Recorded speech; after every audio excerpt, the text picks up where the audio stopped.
I'm here with former linebacker Luke Kuechly. Luke, since your last football game here at BC, your life has drastically changed. Talk about how you've been preparing for the NFL in these past couple months. All right, so I got down to IMG in Florida. It's just south of Sarasota and Bradenton. So I've been down there since about January 9th.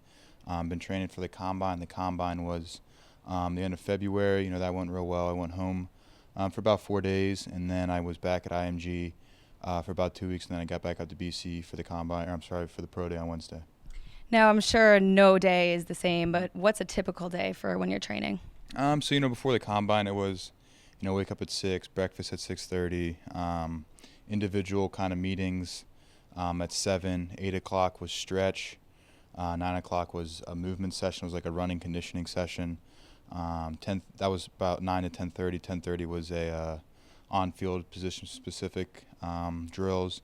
Lunch at about noon, and then a lift at 2, and then we had dinner at 5:30. If you had any additional sessions, it was then too. So you're up at 6, you're done about 6:30, 7 o'clock at night. So it was a busy day.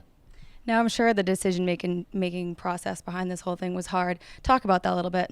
It's difficult. It was on one side, it was, Boston College. It was and a ton of fun here. I think I miss it more now that I'm not there. But it was one of those things that I think the thing that kind of pushed me over was the opportunity. Growing up, you want to play NFL football, and the opportunity was right there this year. And so when it was hot, I thought I should go and get it.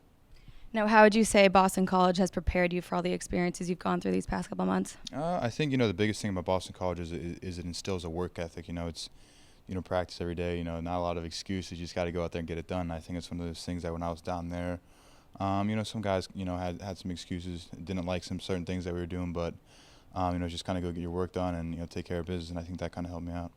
Now, if you could pick one memory, what would be your favorite memory about being here at BC? Probably just playing out there and being in practice, just the small things. The locker room. I just went and sat in there today before they had practice. So I think it's just the small things that you miss when you're not part of it anymore. So it's something good. It's a little bittersweet down on the back, but I'm glad I was here. Now, what do you think the best piece of advice that you ever received from a coach or a professor here at BC was? You got to make decisions. I think it's probably the decision process. Was the biggest thing going into it, was just different advice I received about the decision, to either leave or to stay. And I think for me it was, you got to do what makes you happy, and that's the biggest thing for me, is whatever makes you happy, you kind of got to go do. Now, if you have one piece of advice, would that be to do what makes you happy, or would there be anything else? I think do what makes you happy within certain constraints, as long as it's not hurting other people or. But I think for the situation that I was previously in, it was you got to make what's right for you, what's right for your family, and kind of what makes you happy. Great. Well, thank you. Good luck Thank you with very much. everything. Appreciate it. Thank you.